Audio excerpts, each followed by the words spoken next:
What up, everybody? Tulsa King Season 3, Episode 2 had a very interesting conversation between Vince and Bill Bevilaqua as Bevelqua was leaving Dwight's new distillery.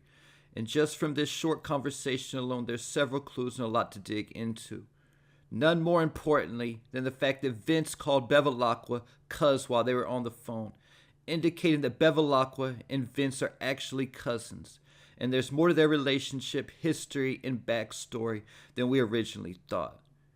Either though all cousins don't have the closest of relationships, and that's probably also the case with Vince and Bevilaqua because the fact that Vince is from New York and Bevilaqua is from Kansas City. But the fact that their family is a very interesting dynamic added to this whole situation. And it also makes me wonder if this played a factor in Dwight ultimately ending up in Tulsa in the first place. And I'll get back to that in a minute. But Vince specifically told Bevilaqua, "Cuz I got your back, I'm ready to earn." So again, like I said, Vince and Bevilaqua being cousins but not being all that close. Vince is probably trying to earn Bevilaqua's trust, calling him cuz and letting him know that he has his back. Even before this, when Bevilaqua answered the phone, Vince said he was just checking in, and Bevilaqua said for what? It's like the cousin you don't talk to that much, randomly calling you and saying, "I'm just checking in." But you know that's just BS. And you're like, "Tell me what you really want." And we ultimately get the real reason why Vince is calling Bevilaqua checking in on his cousin. It's because things are slow for Vince up in New York. And as he was on the phone, it showed Vince working at some kind of pizza restaurant serving plates. And even though I'm sure Vince owns the restaurant, the fact he's serving plates at his own restaurant and doesn't have somebody running it for him shows just how slow things are for the Infinisi family up in New York.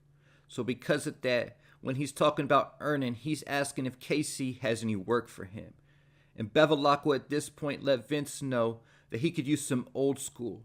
So we're potentially going to see Vince getting involved in some type of way with what Bevilaqua has going on, which also includes Dwight's weed and whiskey business.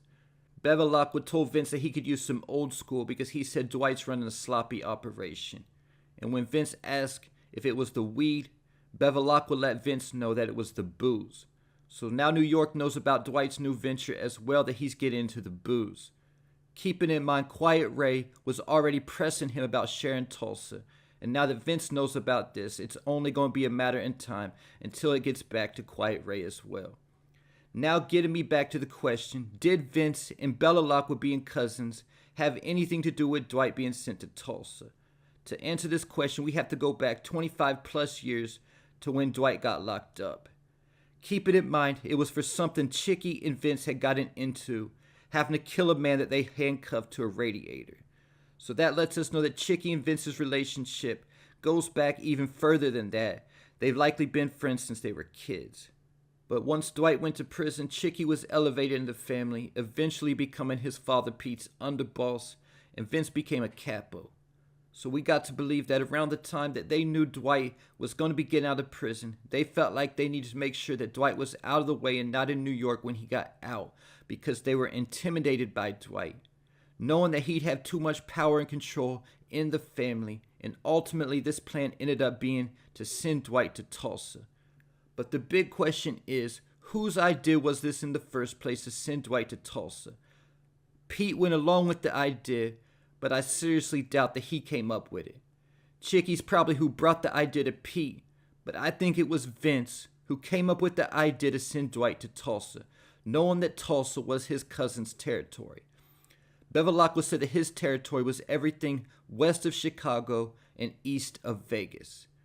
So Bevilaqua has a real big territory that also includes Missouri and Texas as well. So personally, I feel like if anybody needs to be sharing their territory, it's Bevilaqua, because that's a whole lot of territory for one crew to control. But as Chicky thought he would inherit the throne after his father's death, and he did temporarily, I believe Vince has been plotting for a while now, growing up with Chicky and feeling like he was smarter than him and could lead the family better than Chicky could. So coming up with a plan to send Dwight to Tulsa was just one of Vince's many chess moves on the way to becoming the boss. Because Vince knew that with Dwight being in Tulsa, The word would eventually get back to his cousin, and at that point, he would be able to serve as the middleman between New York and his cousin and connect them.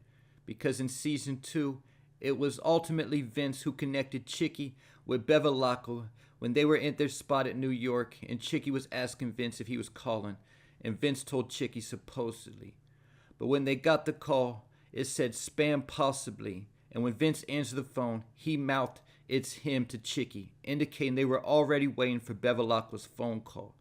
So that also leaves the question, what's the backstory to why they were waiting for Bevilaqua's phone call when he called them in the first place? During this conversation, Chicky mentioned that Bill didn't call to acknowledge his father's death, and at this point he mentioned some of the territories that did, and these territories could also come back into the storyline as the series progresses as well. He mentioned Cleveland, Philly, New Orleans, Boston, Providence, and the Old Country, Italy. Chicky also said that Bevilaqua never called to acknowledge the new leadership, and Bevilaqua mockingly said, "Is that supposed to be you?" And either though I don't think Bevilaqua was in on Vince's plan, because at the beginning of season 2 he found out that Dwight was in Tulsa from Cal Thresher and sent his crew to go check things out. But it could also end up being a plot twist as well, that Bevilaqua was in on it the entire time, because I already wasn't expecting to find out that Bevilaqua and Vince were cousins. And if Bevilaqua was in on it the entire time, it would have made sense as a win-win for Bevilaqua and Vince. Vince plotted to become a boss, while Tulsa was recently unclaimed territory until Dwight showed up there, and Dwight earning in Tulsa gave Bevilaqua the opportunity to collect a tax.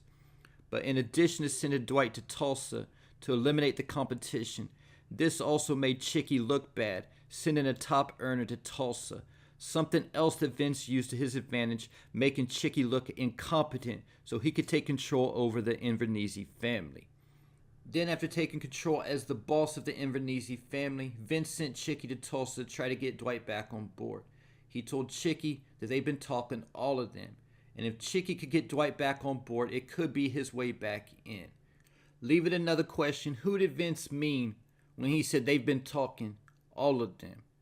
Then after going to see Dwight in Tulsa, Chicky went to Kansas City to talk to Bevilaqua, where they apparently made a plan to take out Dwight and take back what was theirs.